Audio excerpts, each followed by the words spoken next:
Estância de Pinhais, aqui em Matinhos, Tabuleiro, Vila Nova, e lá em Paranaguá, na Ilha dos Valadares, certo? São esses os territórios, vamos dizer assim, que nós utilizamos. Aí aqui, gente, eu queria propor uma primeira percepção aí de vocês, enfim, para a gente pensar. Está aparecendo 3 fotinhos, né? Sim. Beleza. Então, esses 3 territórios aqui foram territórios pesquisados. Dá para identificar diferenças pela imagem sobre essas localidades? Vamos pensar com a Ana, quem está aí mesmo é a Florinda, né? E a gente consegue... Isso, a Romilda, a gente consegue identificar alguma diferença olhando pelas imagens? Vamos pensar um pouquinho. Se elas puderem abrir o microfone e comentar, seria legal. Se estiverem acordadas, né, também.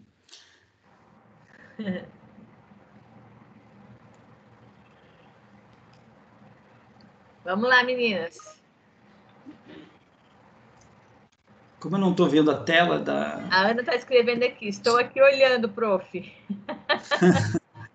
Ah, beleza. Ela está no texto. Então, vamos lá, ó. Provavelmente... Aí, fala, Ana.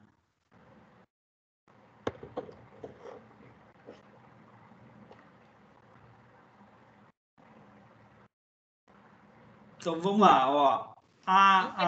Se alguém for comentar, fica à vontade aí. Então, assim, na minha leitura, tem uma diferença populacional. Uhum, exatamente. Né? Do primeiro para o terceiro, né? O do meio, então, um pouquinho menos que o primeiro, e o terceiro menos ainda. Né? O primeiro tem um contraste, né? Mas, assim, tem um contraste. Aqui a gente consegue ver as vias, as casinhas, né? Assim, mais definidas. E no primeiro, se a gente olhar bem atentamente, também a gente consegue, mas elas são muito mais difíceis de ser identificadas, porque tem muita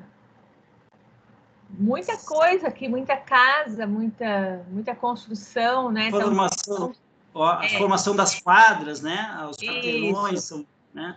E no primeiro está bem delineado, né? Assim, como se tivesse tido, por exemplo, um planejamento.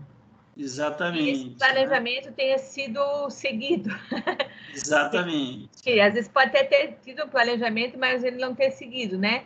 Mas aqui, nesse terceiro, me passa isso, assim, que o espaço ele tem uma outra ordenação. Exatamente. É exatamente esse aspecto que a Adriana e vocês, as demais, devem ter capturado também, que aqui é só um exercício, né? Óbvio que a pesquisa não se utilizou exatamente dessa ferramenta apenas, até porque a gente precisou fazer o reconhecimento, alguns lugares eram muito familiares, outros menos. Mas é justamente pensar que nós pegamos a mesma quantidade de crianças em cada um desses bairros e aplicamos o mesmo questionário. E vamos lembrar uma coisa que eu talvez não tenha enfatizado tanto. A nossa pesquisa também não tinha uma perspectiva estatística. Embora a gente vai usar números, a gente não estava querendo fazer afirmações do tipo, no território tal, tantas crianças têm acesso a tal atividade. A pesquisa, ela queria reconhecer essa malha de ações que existem no local. Então, se nós aplicamos com 80 crianças de cada um dos lugares, mais ou menos 80 crianças, né? Alguns deu mais, outros deu 78, enfim, esse mesmo instrumento. E aí, esse instrumento, ele nos informa, num primeiro momento, a prioridade dele é nos informar o que acontece quando a criança não está na escola, onde que ela está quando ela não está na escola. Então, embora Daí, de novo, uma questão metodológica, né? Eu estou querendo saber onde é que estão e como estão as políticas de esporte e lazer. Mas eu não estou perguntando apenas isso para a criança, né? É essa perspectiva metodológica que eu queria passar um pouquinho, porque eu acho que ela é um pouco, na minha percepção, um ponto interessante da pesquisa que a gente construiu. Eu estou perguntando para a criança o que ela faz quando ela não está na escola, por exemplo, e pergunto também se ela participa de alguma atividade esportiva, e depois dou uma lista de atividades que ela poderia eventualmente estar participando. Depois eu pergunto, nesse questionário, do que ela gosta de fazer, com quem que ela gosta, com quem que ela vai. Então, são um conjunto de perguntas nesse instrumento que eles são aparentemente são questões um pouco caóticas, às vezes para tabular, porque a criança às vezes responde coisas contraditórias, né, uma com a outra. No entanto, elas vão permitir que eu tenha pistas sobre o cotidiano das crianças. Então, aquilo que eu acharia, né, numa abordagem muito convencional, muito formal, que pode ser um erro da criança, ou que ela está mentindo, ou que ela está me atrapalhando naquele dado que ela deu, na prática pode ser uma pista importante que eu tenha. Em que sentido? Quando eu pergunto para a criança, por exemplo, se ela participa de algum programa esportivo, e ela me diz, né, se ela pratica esporte, ela me diz sim. Eu posso pensar que ela pratica esporte porque tem uma ação esportiva sendo desenvolvida, né, através de uma política pública. Mas depois, numa outra pergunta, ela me mostra que ela participa de uma ação esportiva que é dentro da igreja, por exemplo, que é num clube de convivência da igreja.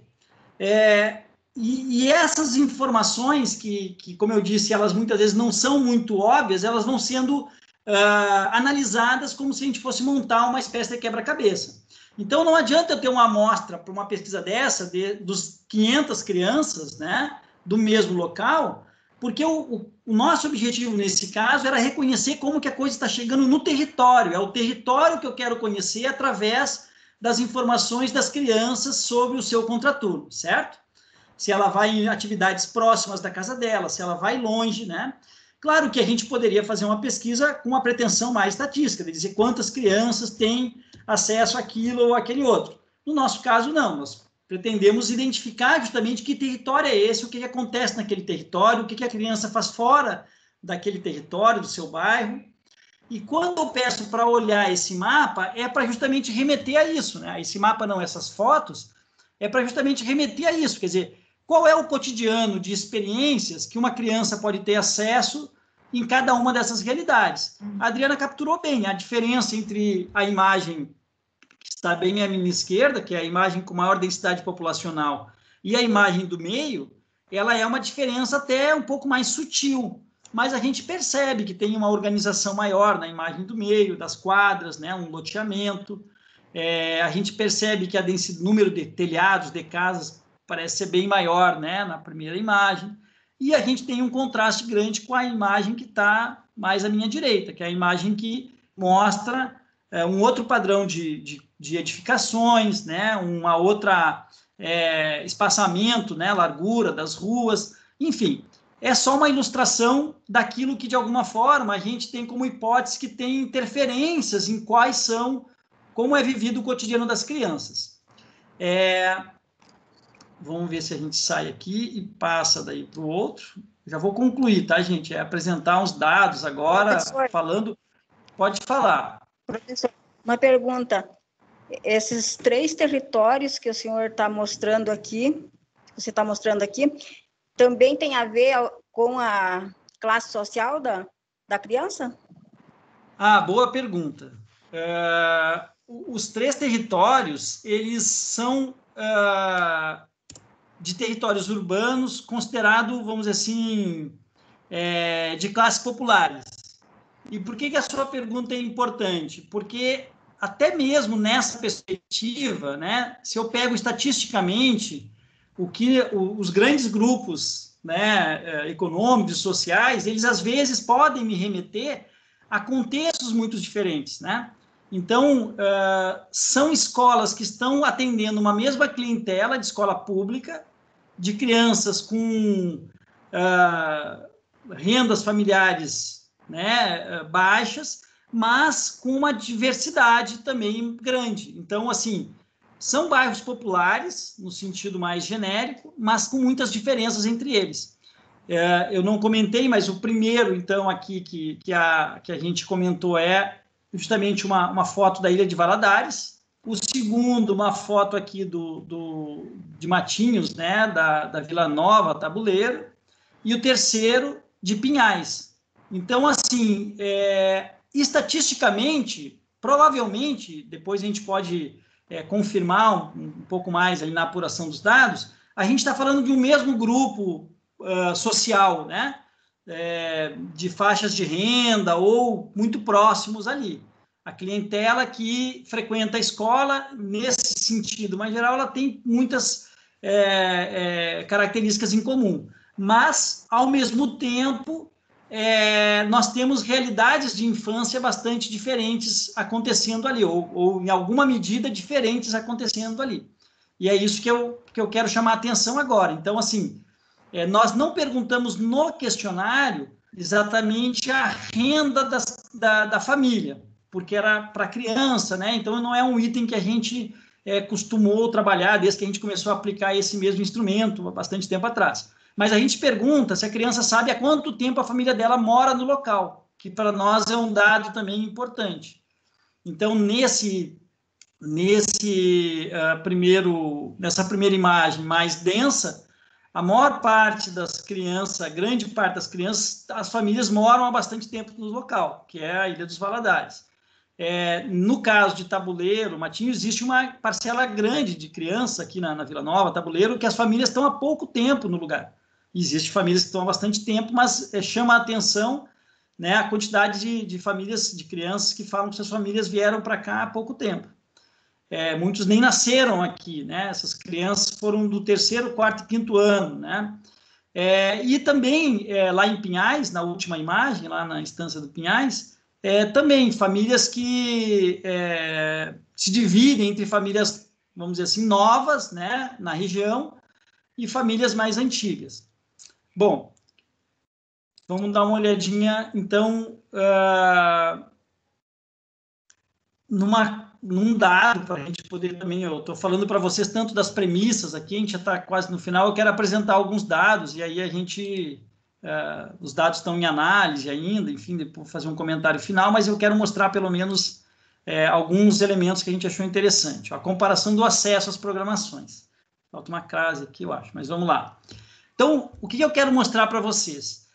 Quando eu pego a Ilha dos Valadares, primeiro não preciso se preocupar com o que está escrito. Olhem para a diversidade, para a variedade, para a quantidade de informações que tem em cada um dos gráficos. No gráfico da Ilha dos Valadares, eu tenho 1, 2, 3, 4, 5, 6 atividades referidas.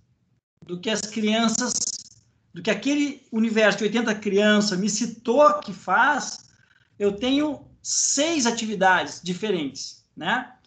E aqui não é nem assim estritamente esporte, estamos falando em alguns casos, por exemplo, de brincar, que a criança faz, né?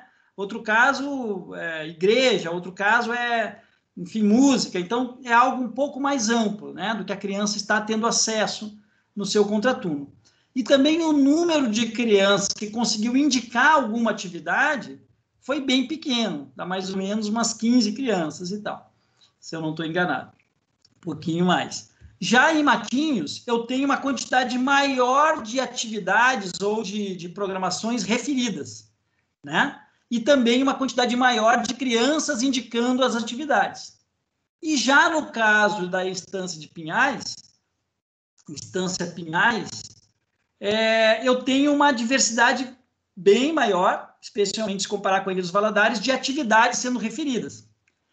Por isso que eu falei que, nessa pesquisa, o objetivo não é chegar tanto a uma projeção estatística. Nosso objetivo é mais verificar o que está rolando ali. Às vezes, uma criança dá uma informação apenas ela, mas depois, quando a gente vai analisar qualitativamente lá no campo, tem muita gente participando.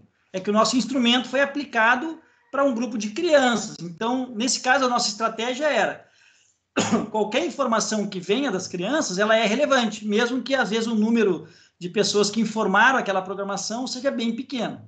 Isso tem a ver com uma experiência que eu também tive, né, 10 anos atrás, de que talvez um dos dados mais relevantes da minha pesquisa de campo lá veio de um questionário que só uma criança tinha dado aquela informação, que era um trabalho que um voluntário fazia num lugar meio escondidinho lá. Quando eu consegui ter acesso a esse trabalho por essa criança, nossa, abriu um universo de dados ali que me permitiram entender uma série de situações. Bom, agora eu quero que vocês, vamos tentar comparar esse dado que a gente está vendo agora com uma outra informação que a gente também tinha no questionário. Vamos ver aqui. Vocês só me avisem se não estiver aparecendo, senão eu fico falando aqui que nem um pateta. Não, apareceu aqui, defasagem entre gosto e o acesso. Isso. Tinha uma questão do questionário, mais ao final, que a criança dizia o que ela gosta, ou o que ela gostaria de realizar. E a gente colocou assim, né, no presente, no tempo verbal, que permite a criança dizer que, olha, mesmo que eu não faça isso, eu gostaria de fazer, né? E aí vejam que contraste nós temos. E onde é que é maior esse contraste? Então, o primeiro gráfico é aquele, o de cima, né, os 3 da linha de cima, é aquele mesmo anterior. É qual atividade a criança realiza. E o de baixo é o que ela gostaria de fazer. Então, quando nós olhamos para esse dado, nós podemos comparar o gráfico da Ilha dos Valadares, o primeiro, com o que está embaixo dele, e verificar que das 6 atividades que foram citadas ali, 7, ela mais que dobrou. Ou seja, as crianças têm desejos, interesses, expectativas numa diversidade de possibilidades, né?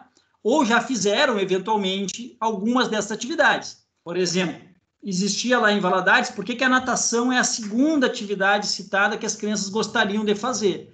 Porque em anos anteriores existiu uma política pública, exemplo do que acontece em Matinhos, em que pegava as crianças de ônibus na ilha, enfim, ou de alguma forma, e levava até a piscina pública da cidade. E ali fazia natação. Como essa atividade foi interrompida, ela foi interrompida, se eu não me engano, pela reforma da piscina, as crianças referem muito à expectativa de que ela, né, de poder fazer. E às vezes, pela experiência que a gente tem, não são nem crianças que já fizeram. São crianças que sabem que o irmão fez, ou que o vizinho fez, ou que o mais velho fez, né, da escola, e gostaria de fazer também. Então, isso também a gente tinha encontrado em outras pesquisas. Muitas vezes as crianças constroem o desejo de estar numa programação, mesmo que elas, pela participação do colega. Então, aqui em Matinhos, por exemplo, que existe o programa do surf, nem todo mundo está, às vezes tem escola que não tem. Mas só o fato de existir aquela programação cria o desejo, cria a possibilidade do gosto. Do ponto de vista da ampliação do repertório, da democratização do esporte, para nós isso é importante. Quanto mais variedade de programações estiverem acontecendo, né, numa localidade, mesmo que nem todo mundo possa ir a qualquer momento, ele vai criando culturalmente a proximidade para que o gosto se desenvolva, né? Senão o gosto da criança, a criança não pode gostar daquilo que ela não tem o mínimo de contato, né? Então ela sempre vai dizer que gosta mais de futebol porque é aquilo que ela mais vê, o que é mais praticado. Também esse mito de que as crianças gostam tudo da mesma coisa, não, eles só querem jogar tal coisa, é muito comum isso, a gente vê nas escolas.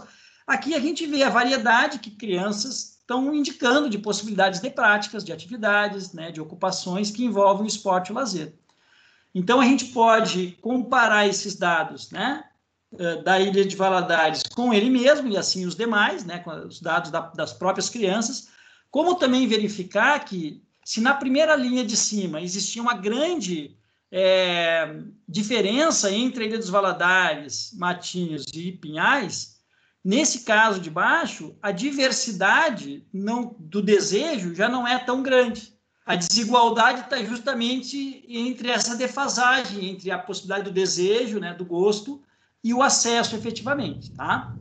puxa, não sei se ficou claro o que eu quis dizer aqui, porque estamos fazendo meio ao vivo aqui, sem que isso ainda tivesse, não está escrito ainda isso, né? Mas aí vocês comentam, perguntam e tal.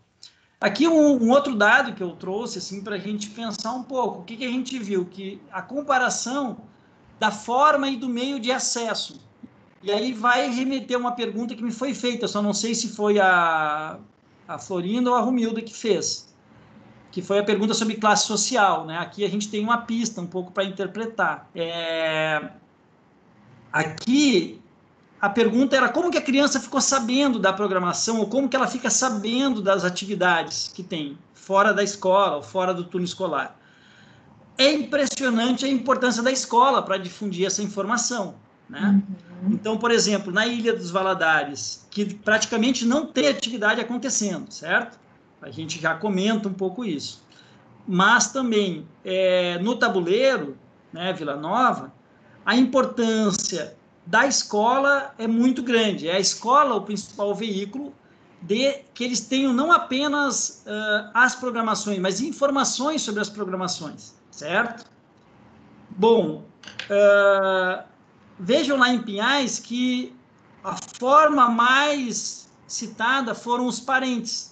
Então, isso nos dá um indicador também de que você tem uma outra forma de possibilitação de acesso vinculado à rede de familiar, né? Aqui envolve a própria família, ou tio, enfim, primos, né? E normalmente isso está vinculado a uma capacidade maior da família de poder se locomover e até de ter condições financeiras, eventualmente, para colocar a criança em atividades pagas, já que a nossa pergunta não era restrita a atividades públicas, né?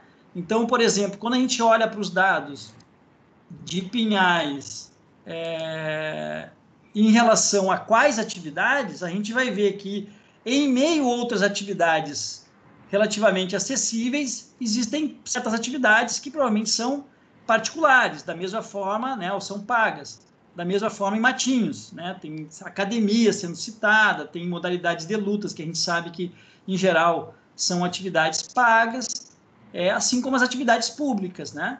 Agora, em Paranaguá, quando nós olhamos as atividades, nós vemos a prevalência de informalidades. Por exemplo, esse futebol que tem mais citação, não é um futebol de uma escolinha de futebol, necessariamente. É o futebol que é brincado, é o futebol que é jogado no cotidiano ali das crianças, né? Informalmente. O brincar aparece como uma informação das crianças em Paranaguá. Nenhuma das outras escolas, as crianças apresentaram o brincar nessa resposta, do que eles fazem quando não estão na escola.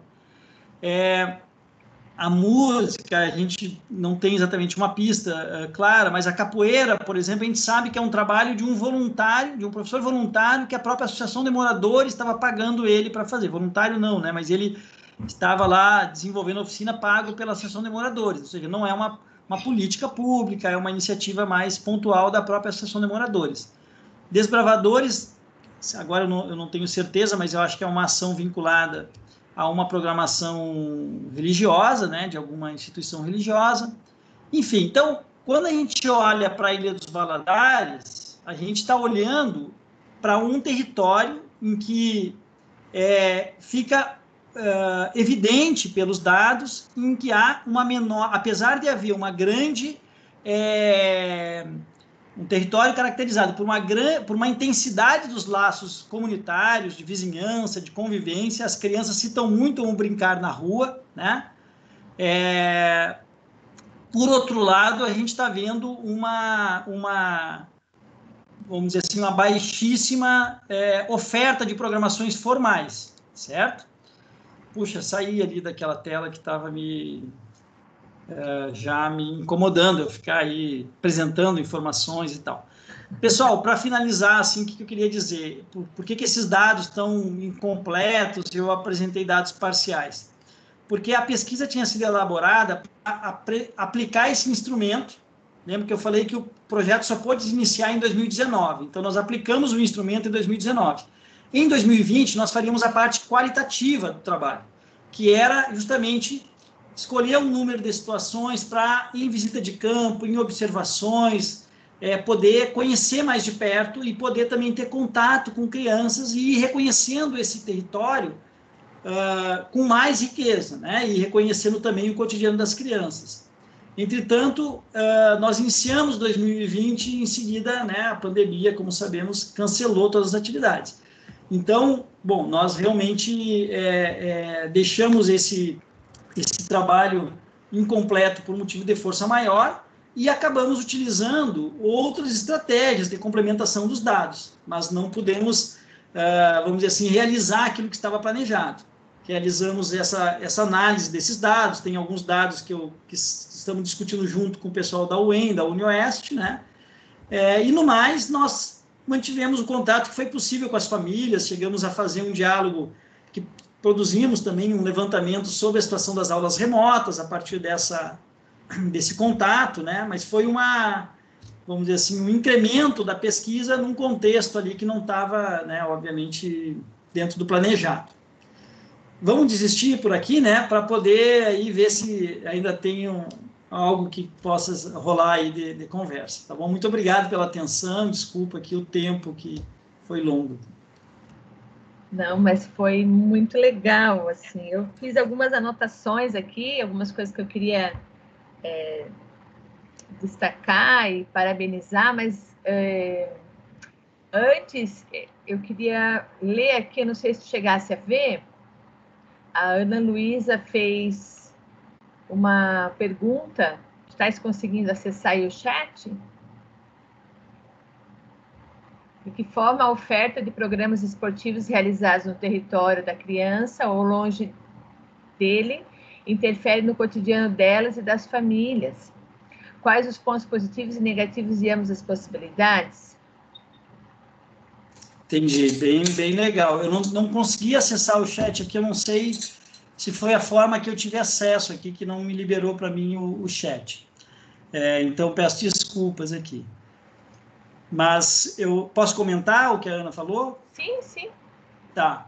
Então, nós perguntamos se esse acesso, né, era feito, às atividades era feito a pé, de carro, de bicicleta, prevaleceu a bicicleta, acho que em quase todos os municípios, mesmo lá nas outras regiões do estado.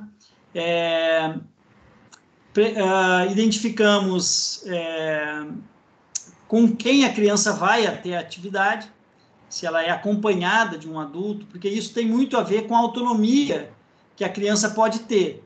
E essa autonomia, para ela ir sozinha até uma programação, tem um elemento cultural, por um lado, né, de experiência com a rua, que algumas crianças em algumas localidades, pega a Ilha dos Valadares, a referência ao brincar na rua, ao brincar no vizinho, é extremamente frequente. Já nas outras localidades, essa convivência da infância, assim, né, mais de rua, mais informal, é pouquíssimo referida. Com esses dados, Ana, nós conseguimos, vamos dizer assim, algumas pistas, mas o interesse maior de mapear, a forma de mapear a localização, uma espécie de georreferenciamento, de uma certa cartografia até do itinerário da criança, né, para chegar nas atividades, ela seria feita na atividade de campo mais qualitativa, né? Mais da observação, nas visitas, que nós fizemos de forma preliminar em 2019, mas que o principal dela seria justamente depois do questionário já aplicado. E aí, assim, sobre o que é mais interessante, eu acho essa uma questão bem interessante, assim, né?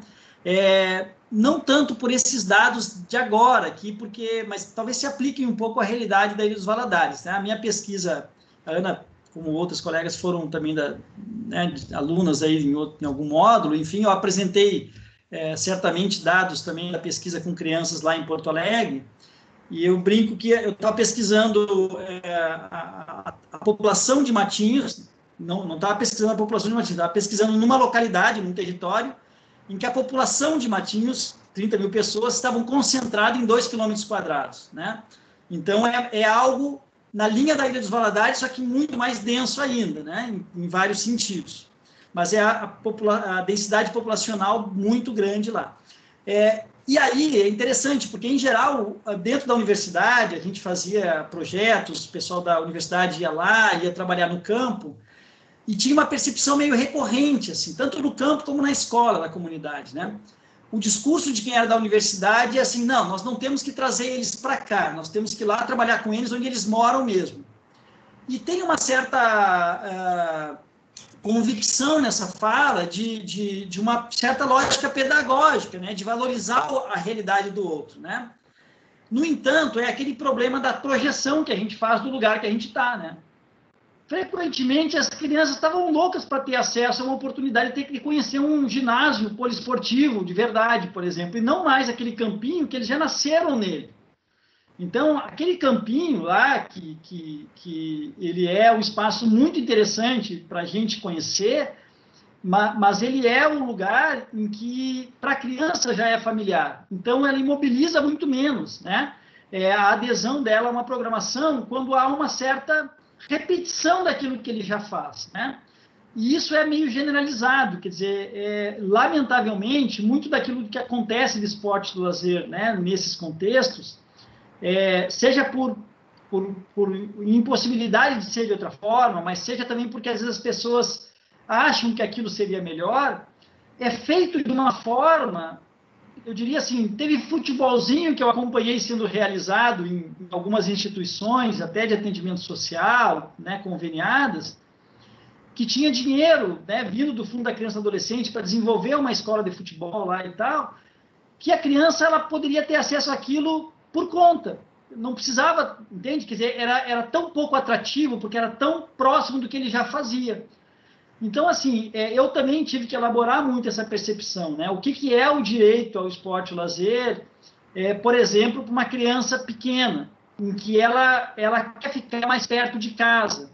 Ela não quer, se você tirar ela muito para longe, nós fomos na Ilha dos Valadares em anos anteriores, assim, também fazer uma pesquisa mais qualitativa, e a grande reclamação é que lá na Ilha dos Valadares tem um complexo esportivo super equipado, com piscina, com uma estrutura super cara e super interessante sob o ponto de vista da estrutura.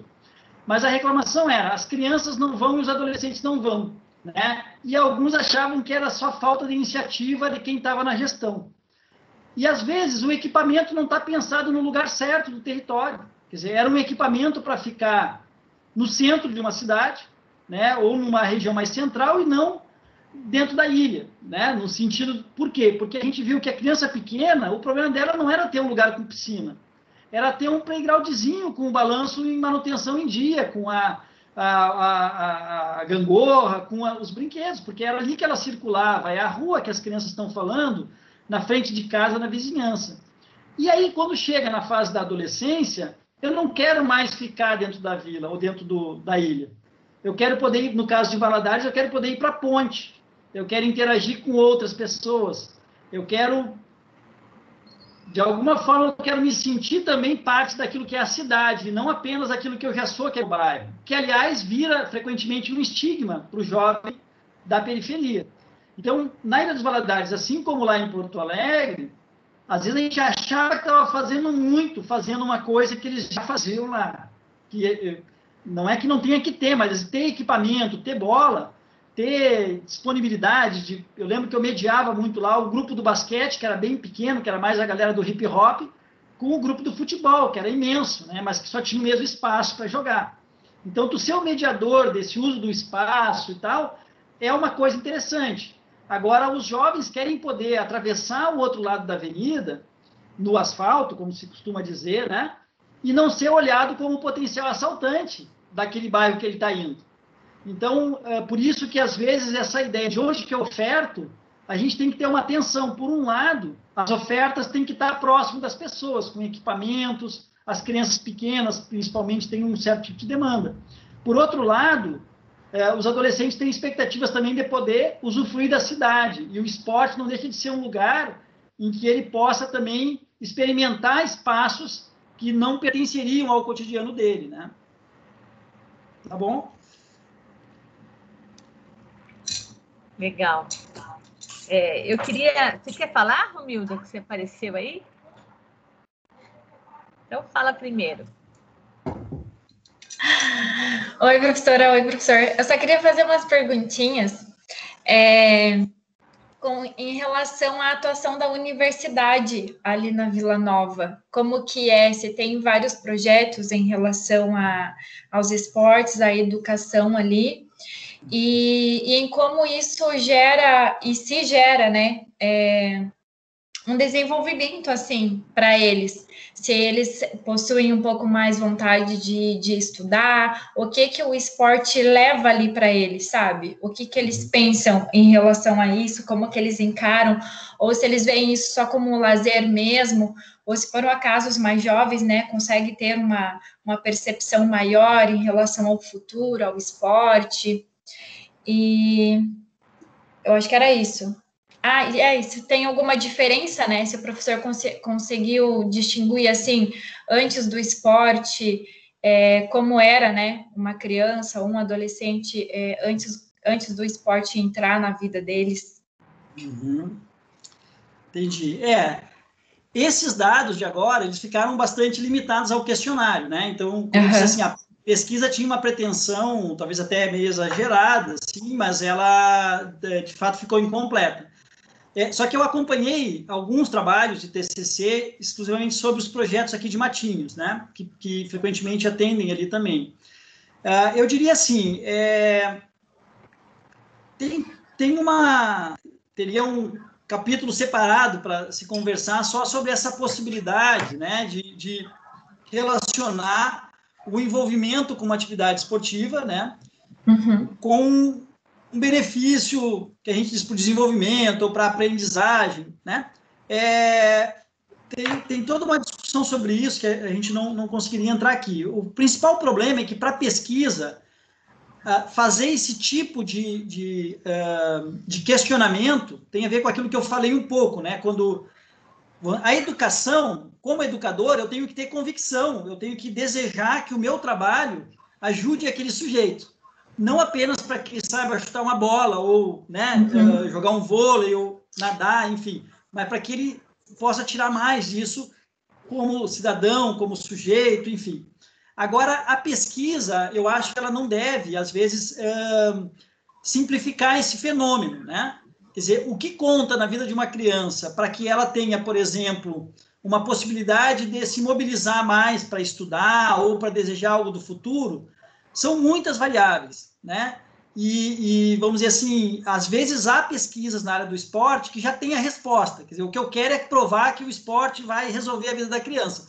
Então, eu acho, vamos dizer assim, pouco rico uma análise que tenta resumir o que acontece na vida de alguém, seja de bom ou de ruim. É como se eu dissesse para alguém, ó, a criança, e aliás isso é muito comum também, né? A criança não tem pai, então logo os problemas da vida dela se resumem a esse fato de que ela não cresceu com o pai. Quer dizer, esse é um estigma muito frequente, muito remetido, mas que não tem, é uma simplificação banal, né, absurda, enfim, né?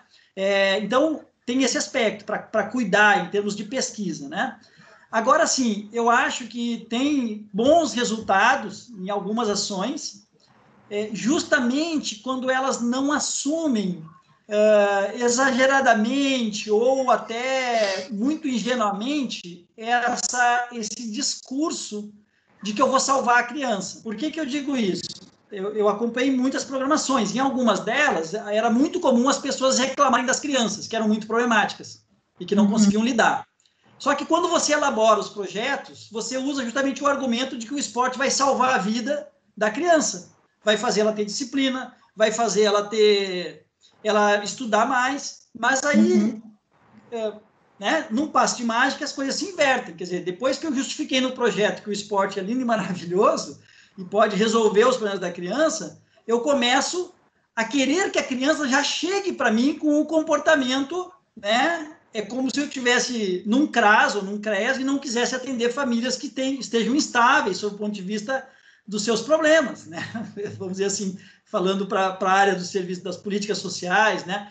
Quer dizer, aquela política existe para isso. Se eu ia elaborar um projeto de esporte, teoricamente com objetivos pedagógicos, que me ajudassem se usa muito esse conceito, eu problematizo muito esse conceito de socialização, né?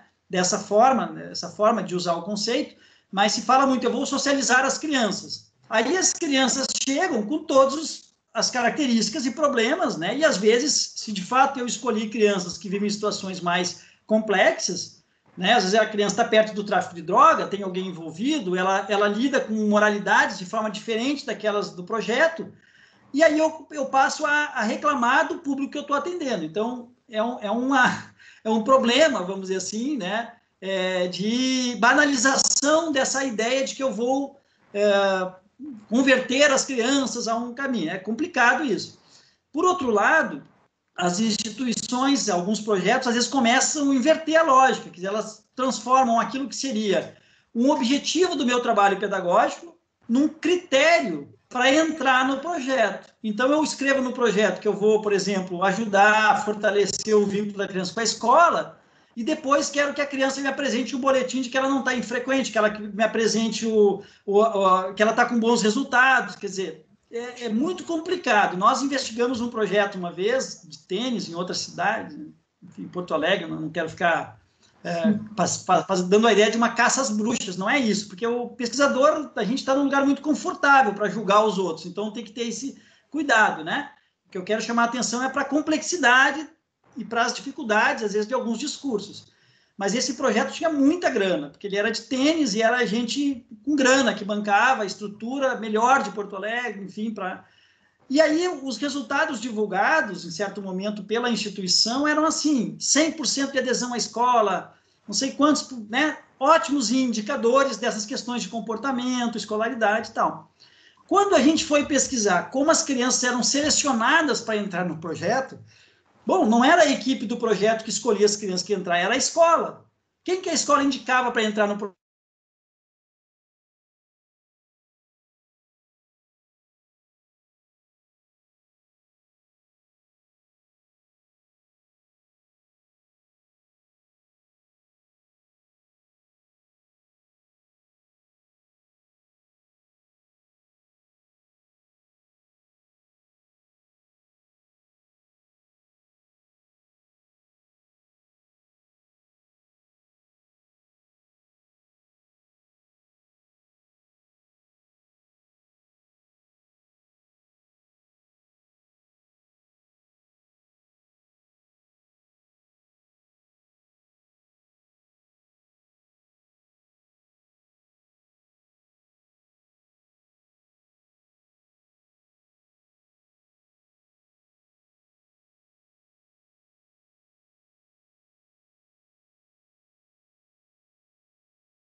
Oi.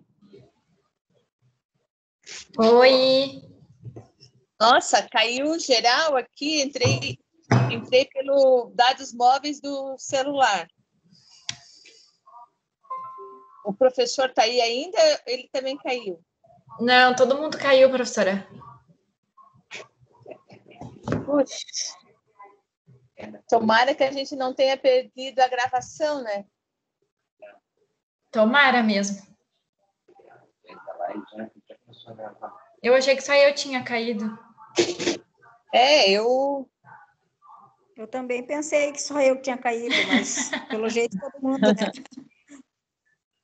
né? Apagou tudo aqui.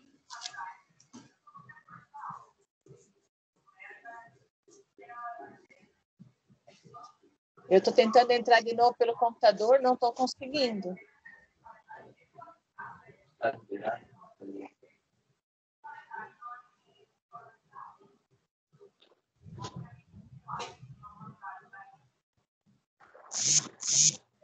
Isso não tinha acontecido ainda, né?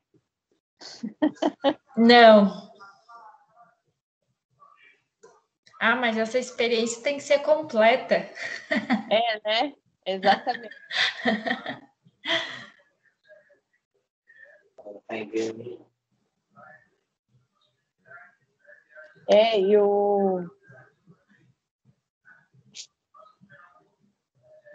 Eu não sei se ele vai conseguir também voltar. Ó, faltou luz e ele está me escrevendo aqui. Espera aí.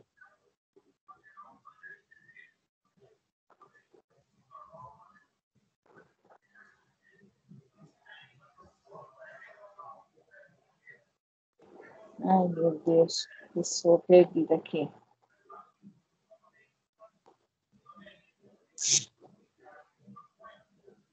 Faltou luz e caiu a rede. Estou entrando agora. Ao menos uma despedida.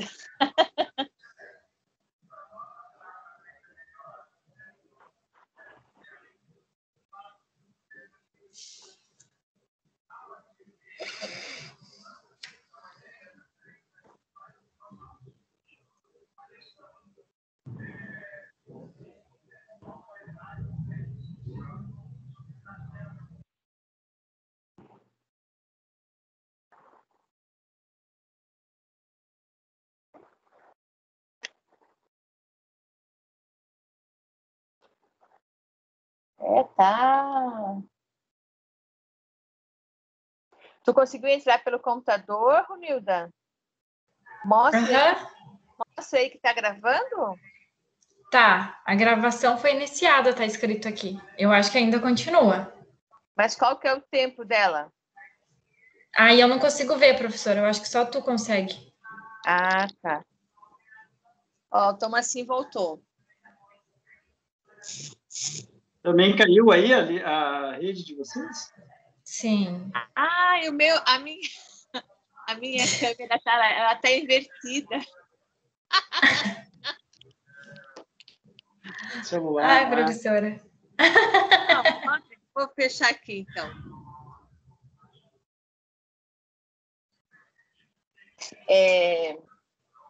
Estava falando para a Romilda que isso ainda não tinha acontecido. Eu achei que eu tinha batido o braço no cabo e tinha dado problema. Não, caiu em geral. Começou a chover, tá com trovada, enfim. Mas, assim, até aproveitando, enquanto nós não caímos de novo, eu queria, assim, né, te agradecer e te parabenizar por essa abordagem que coloca em xeque, assim, né, essa perspectiva salvacionista ainda tão presente, né? E que simplifica, né, algo que é super... Tem várias determinações, que é de uma complexidade enorme, que é a vida das pessoas, efetivamente, todas as suas interrelações, e todas as possibilidades e influências, enfim. E daí, quando tu falas, né, da promoção de direitos, eu acredito mesmo, né, que exista aí uma potencialidade de energia, né, na medida que se fortalece as possibilidades de vida social daquela criança, daquela família, daquele território. E isso pode acontecer tanto no acesso do lazer e do esporte como um direito, assim como isso pode acontecer através do acesso daquela família à geração de trabalho e renda, como pode ser através, né, do acesso a uma política de assistência bem estruturada. Ou seja, assim, na verdade, isso pode acontecer através de vários pontos, né? Então, pensando mesmo nessa sinergia. E, por fim, eu queria também, assim, reforçar, né, principalmente para quem vai assistir, para as estudantes que estão aqui, o cuidado, né, a vigilância epistemológica muito presente, né, na tua fala, no que diz respeito aos conceitos, às convicções, a importância da escuta, né, dessas crianças, desses interlocutores, desses sujeitos, atores, dependendo como queira chamar, né, que, na verdade, é um grande desafio, porque sempre na pesquisa, essa vigilância, né, em função de que a gente coloque realmente por terra e essas certezas e que a gente se aproxime de uma realidade com desejo mesmo de conhecer, de inclusive ressignificar conceitos.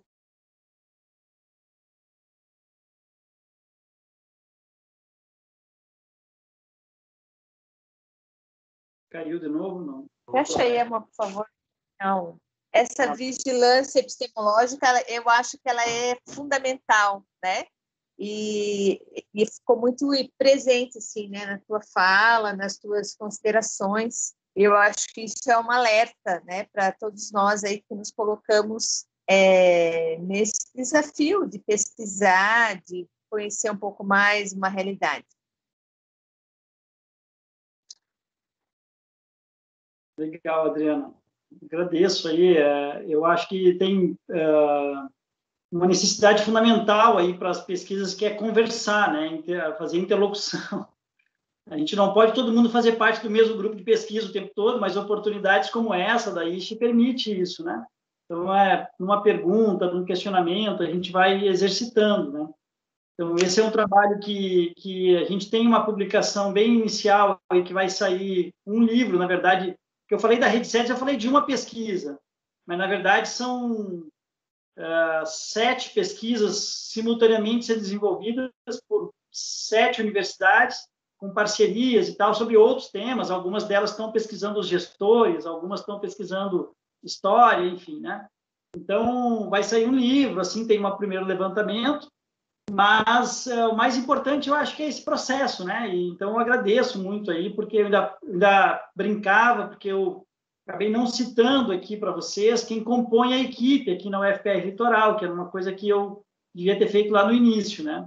Então, além da minha participação, a professora Marisete Olochovski, Hoffmann Olochovski, ela é, nesse momento, professora lá do Departamento de Sociologia em Curitiba, mas ela esteve aqui no setor litoral até 2019, acho que início de 2020, e acompanhou, né, também colaborou com a pesquisa como pesquisadora, e sendo uma professora da sociologia, nos ajudou também muito a refinar e nos ajuda muito a pensar a análise dos dados.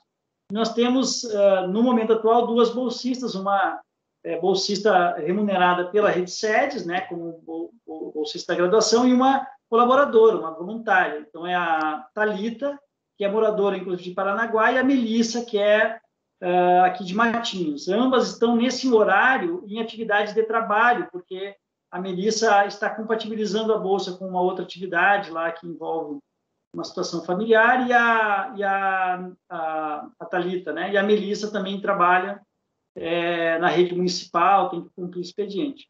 Então, para mim, assim, foi uma oportunidade muito legal de retomar aí os trabalhos desse ano, saí de férias há poucos dias, e nesse diálogo aí com vocês, tá bom? Foi muito gratificante, apesar de eu ter mais falado do que dialogado, né? Mas é porque eu me empolgo um pouco demais aí, porque é um tema que está passando já de alguns anos aí envolvido com ele, né? Legal. Então, eu estava falando para a Romilda que eu espero, agora estou reiniciando aqui o computador, eu espero que a gente tenha conseguido realmente gravar, que esse problema aí no final não tenha comprometido, né, o registro da nossa atividade. Quero te dizer que sempre é um prazer, né, assim, te ouvir, a gente sempre aprende muito. Te agradecer, então, e te desejar aí muito sucesso, né, nesses avanços, né, principalmente nessa parte qualitativa, desejando que ela aconteça com segurança e, né, com certeza vai possibilitar aí um avanço também nessas análises e principalmente uma devolutiva para esses territórios, né, no sentido de que eles também possam, né, de repente, repensar algumas ações, enfim. Exatamente. Valeu, estamos fazendo isso. Lá em Maringá, o pessoal já reuniu com a gestão municipal e apresentou resultados, enfim, mas a gente espera poder ainda tirar frutos assim, dessa pesquisa, porque, de fato, a gente ficou um ano aí bastante prejudicado, né? Mas isso também não tira da gente a motivação. Eu queria só comentar que a Romilda perguntou sobre essa coisa do... Não é que eu vou responder, só para contar para ela que sempre surge essa pergunta, assim, é possível verificar numa criança o antes e o depois do esporte e tal?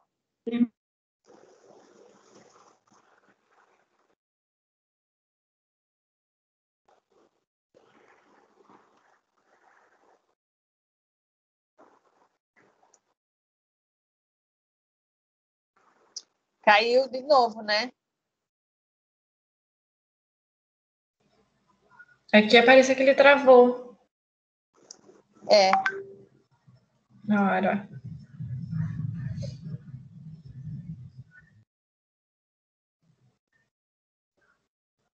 Estou tentando entrar aqui pelo computador, vamos ver se eu vou conseguir.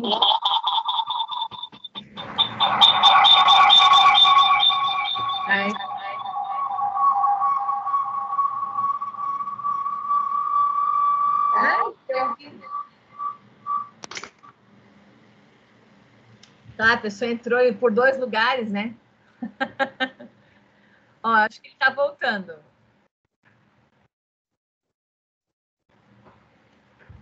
Assim, ó, Tomassinho, você está ouvindo?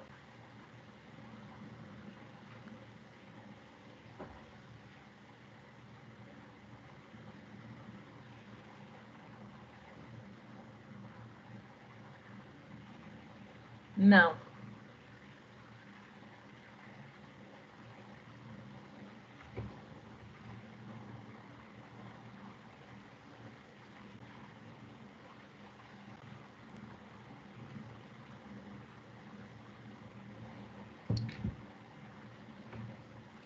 Então, muitos problemas técnicos para quem for nos assistir depois. A gente está no meio de um temporal, chove com trovada, relâmpagos, raios, e eu acho que a gente vai ficar assim.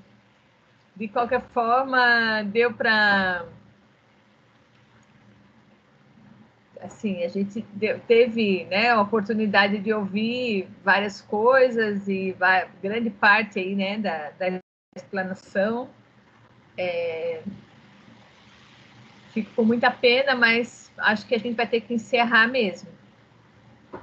Eu vou ao menos encerrar aqui a gravação para a gente ter certeza que a gente não vai perder, né?